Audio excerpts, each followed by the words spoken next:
I'm Teisha Bader with Shalom TV's news update for Thursday, May the 16th, 2013. The Times of Israel reports that despite the urgent requests and warnings from Israel, Russia has made it clear that it would go ahead with its planned delivery of a highly sophisticated air defense system to Syria. As you may have seen on IBA News, Israeli Prime Minister Benjamin Netanyahu had met with Russian President Vladimir Putin and reportedly warned him earlier this week that the sale of such a system to Syrian President Bashar Assad could push the Middle East into war. However, today Russia's Foreign Minister Sergei Lavrov said that Moscow would honor its existing contracts with Syria, including for the air defense systems. Lavrov said, quote, "We've already carried out some of the deal and we will carry the rest of it out in full."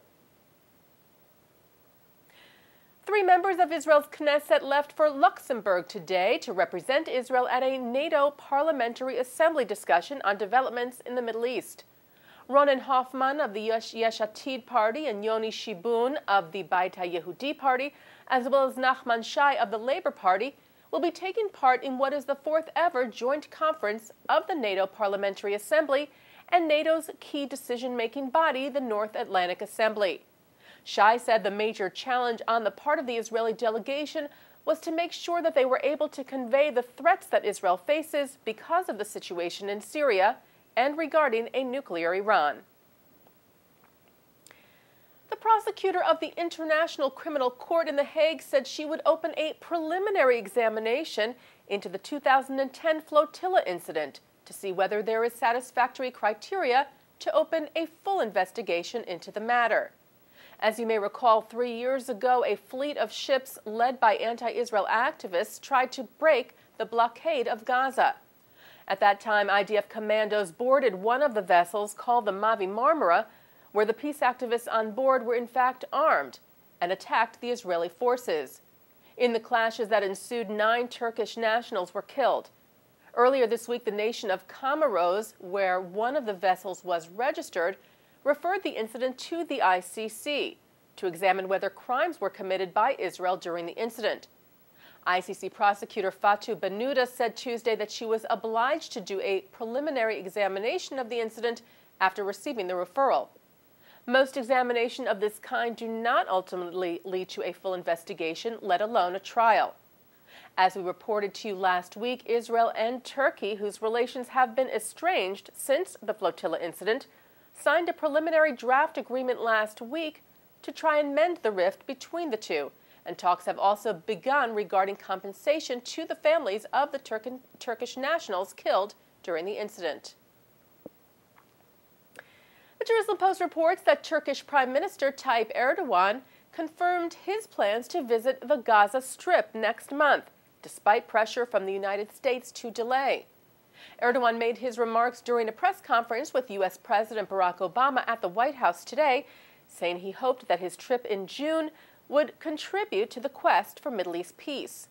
Last month, U.S. Secretary of State John Kerry urged Erdogan to delay visiting the Hamas-controlled territory so as to avoid endangering U.S. efforts to revive Turkey's ties with Israel, as well as its efforts to advance Middle East peace talks.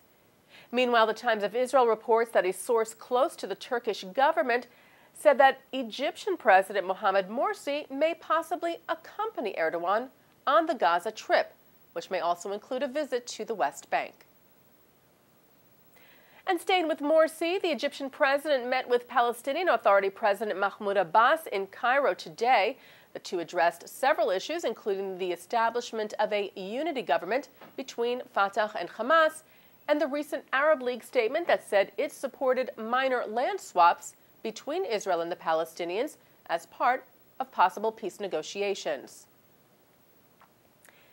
And finally today, new Venezuelan President Nicolas Maduro denied allegations that his government was anti-Semitic, claiming that his own grandparents were in fact Jewish. In an interview last week, Maduro said, quote, "My grandparents were Jewish, so many of the Maduros, same as the Moors or Muslims, converted to Catholicism in Venezuela." During the interview, Maduro rejected allegations that he attributed to Claudio Eppelman, who is the executive director of the Latin American Jewish Congress, that his government was anti-Semitic. Maduro said the accusations were aimed both at himself and at late President Hugo Chavez. Jews have been leaving Venezuela since Chavez came to power for several reasons, one of which, though, is growing anti-Semitism, which was seen most recently in the country's presidential campaign when government-sponsored media used anti-Semitic rhetoric against opposition leader Enrique Capriles Radonsky, who was at the time already known to have Jewish roots. Radonsky, who narrowly lost the presidential race, is himself a devout Catholic, but he often speaks about his grandparents, Jewish Holocaust survivors from Poland. And that's Shalom TV's news update for Thursday, May the 16th, 2013. I'm Teisha Bader.